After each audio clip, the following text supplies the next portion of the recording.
Oi pessoal, tudo bom? Para quem não me conhece, meu nome é Sara. Eu estou aqui no Retiro de Itaparica. A gente resolveu fazer esse vídeo para vocês por causa da quantidade de pessoas que têm entrado em contato conosco para saber como é que nós estamos atravessando aqui no Retiro essa situação da pandemia, como é que a gente está em particular. Então são muitas mensagens carinhosas que estão chegando, daí a gente resolveu resumir nesse vídeo. Essa situação, ela não atinge só aqui o Retiro de Itaparica, né? Ela atinge todos os grupos, centros, círculos de meditação da Selfie no Brasil.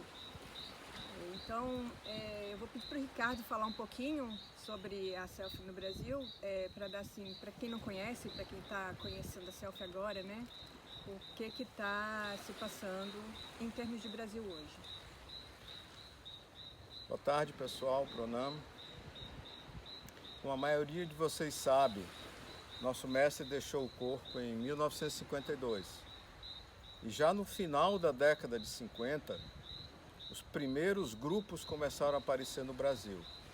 Inicialmente no Rio, em Salvador e em São Paulo, que hoje exatamente são os 3 centros de meditação que o Brasil tem. A partir daí, as décadas foram se passando e a gente sabe que fora dos Estados Unidos e da Índia, o Brasil é o país onde a obra do mestre Yogananda cresce com maior velocidade. Então hoje, mais de 6 décadas depois, a gente tem grupos, centros, retiros, círculos de meditação da SRF praticamente em todas as capitais do Brasil e em muitos estados até círculos e grupos em cidades do interior. Por exemplo, aqui na Bahia, além do centro de Salvador, nós temos um grupo em Conquista, em Vitória da Conquista, em Itabuna, e o nosso caçulinha, né, o Círculo de Meditação em Feira de Santana, que é a 2ª maior cidade do estado. E cada um de nós que frequenta esses grupos sente o tremendo oásis de paz, de harmonia, de inspiração que eles são para nós. Apesar da gente passar só algumas horas por semana nesses oásis de tranquilidade e paz, é uma situação que nos inspira, que nos recarrega a voltar para as nossas atividades no mundo, para a rotina, para a batalha do dia a dia.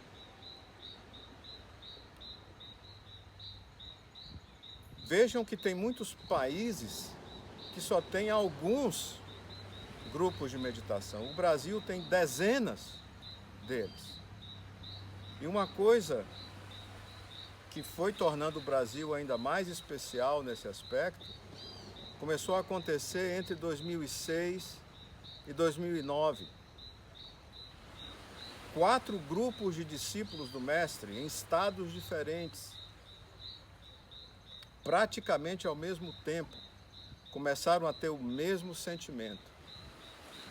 Ora, se algumas horas por semana nos grupos da Selfie nos inspiram tanto, como seria maravilhoso se a gente pudesse passar vários dias juntos, meditando, desfrutando da companhia um do outro, estudando juntos os ensinamentos do Guru. E percebam, muitos desses 4 grupos em 4 estados diferentes nem se conheciam. E assim, a partir de 2006, com enorme energia e vitalidade, 4 retiros surgiram no Brasil.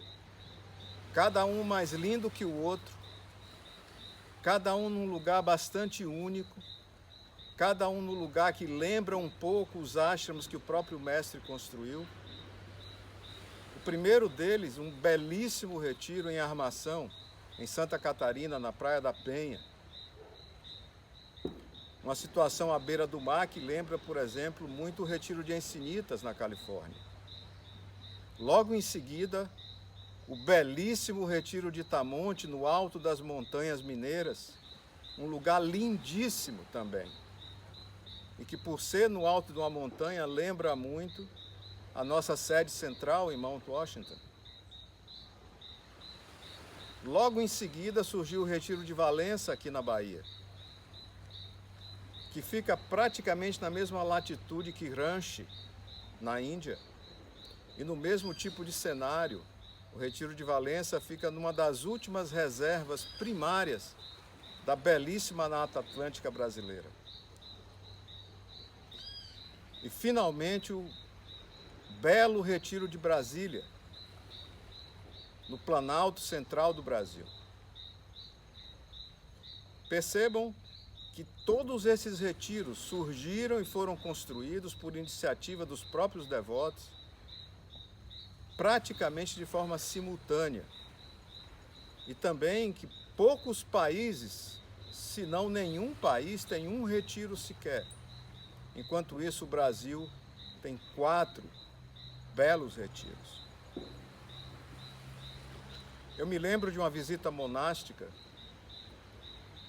onde alguém preparou um show de slides exatamente sobre os vários retiros e grupos do Brasil para mostrar para os monásticos, para eles verem o tamanho da obra do mestre no nosso país. E o poder daqueles slides, aquelas fotos que iam passando do Amazonas até o Rio Grande do Sul, grupo atrás de grupo, retiro atrás de retiro, foi construindo uma vibração tão poderosa em todos que estavam ali, que eu me lembro que o irmão Anilananda, que estava conduzindo a visita monástica, ele é uma pessoa, para quem o conhece, super reservada, ele é extremamente delicado. Ele abriu os braços no meio do salão, levantou a cabeça para cima e bradou com todo o pulmão: mestre, mestre, o que é que você está fazendo no Brasil? Eu tive o privilégio de estar bem pertinho dele quando ele falou isso. E testemunhar assim de camarote essa tremenda reação, dele à obra do mestre no Brasil. Mas você acha que parou por aí?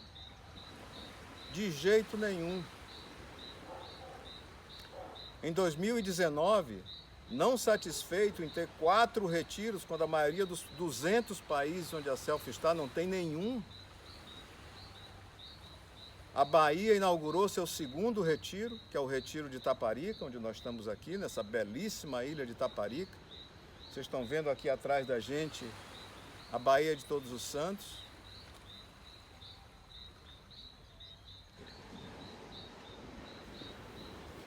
E logo em seguida, o 6º retiro em Santa Felicidade, no interior de Minas. Então o Brasil já vai para 6 retiros. Então vejam a pujança, a força, a vitalidade da obra do mestre no nosso país. Muita coisa foi construída aqui de forma voluntária, de forma amorosa, de forma natural, por nós brasileiros, devotos do mestre. Só que a partir de março, Sarinha? Uma coisa muito especial começou a acontecer, não é verdade? A partir de março, a gente foi quando a pandemia explodiu realmente, E a gente teve toda essa situação de paralisar tudo. Então tudo foi fechado, no Brasil inteiro praticamente, eu não sei de lugar nenhum que pôde funcionar, E o que acontece? Nesse meio tempo, as reuniões não acontecem, os grupos não se reúnem, mas as contas chegam. Então a gente tem conta de energia, a gente tem conta de água, a gente tem conta de internet, tem... O que mais? A gente tem tanta conta. Gás, telefone. Conta de gás, telefone, manutenção, gente. Manutenção não para, especialmente nos retiros em particular, que estão à beira-mar, como aqui, armação. se a gente deixar fechado, tudo mofa. Então, assim, a limpeza acontece como se os devotos estivessem vindo. Então, a gente tem despesa grande com manutenção. Às vezes a própria natureza, como a gente teve essa temporada de chuvas fortes agora, né, faz a gente ter manutenções extras que a gente nem esperava. E isso não se resume só aqui, isso se resume a todos os grupos de retiros, como eu falei. E a gente tem os funcionários, que são as pessoas, né, que não, muitas vezes não são devotos, que trabalham para os grupos, trabalham para os retiros, há anos inclusive, tem gente que está, desde que começou um grupo, um retiro, né, e servem na vigilância, servem na limpeza, servem manutenção, internet, né, então assim, tem muita gente servindo e muita gente contratada e que assim, parte o coração da gente pensar na possibilidade de os grupos, centros, retiros terem que começar a demitir essas pessoas por não ter de onde tirar fundos para poder se manter. Né? Então, a gente tenta manter a estrutura, mas como é que a gente vai funcionar sem os funcionários que ajudam a gente? Né? Nós somos muitos. E nós somos muitos, né? A SELF no Brasil é muito grande. Então, se de repente os devotos espalhados pelo Brasil inteiro puderem ajudar, cada um com um pouquinho, cada grupo de onde você mora, retiro de onde você está perto, vocês ajudam a gente que está servindo diretamente a manter a obra do Mestre no país intacta, né? Sem que ela sofra, sem que ela tenha que ser diminuída por alguma razão ou perca colaboradores que ajudam com tanto amor e carinho a obra, né, Cado? Pois é, nós somos muitos e nós somos fortes. Então, se cada um fizer um pouquinho, não fica pesado para ninguém. E a gente queria concluir com duas histórias do nosso amado Gurudev, que são extremamente inspiradoras nesse aspecto. Uma delas que eu me lembro é uma história que no final da vida do mestre, ele estava assumindo em seu corpo muito do karma de seus principais discípulos. E ele estava com muita dificuldade de andar, com muitas dores, e ele queria descer uma escadaria lá no templo de Hollywood. Mas as pessoas que estavam com ele, os monásticos, perceberam que seria muito sacrificado para ele descer aquela escadaria. Então eles tiveram a ideia de pegar uma cadeira, falaram: mestre, senta aqui. E cada um segurou num pé da cadeira e eles começaram a carregar o mestre escada abaixo. E num certo ponto o mestre falou para eles, com aquele jeito amoroso, né, que cativa todos nós: vocês carregam o meu corpo e depois eu carrego o seu espírito. O mestre estava sendo extremamente profundo e simbólico nessa afirmação. Porque a gente sabe que muito mais do que o corpo físico dele, ele prezava a obra dele, a obra mundial que ele prometeu construir a seus gurus. O outro evento é quando um dos devotos fez algum serviço para a obra dele, o mestre ficava extremamente grato quando isso acontecia. E o mestre virou-se para a pessoa e disse: olha, muito obrigado pela sua gentileza, pela sua generosidade com a minha obra. Só que a pessoa retrucou e disse: não, mestre, não. Somos nós que somos gratos ao Senhor pela sua gentileza, pelo seu amor. E o mestre finalmente encerrou dizendo o seguinte: isso é Deus ajudando Deus.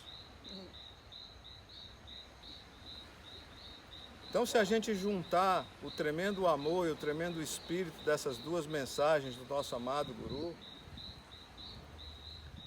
aqui no Retiro de Itaparica tem uma escadaria que desce para a praia, né? Nós estamos aqui a cerca de 15 metros de altura em relação ao mar.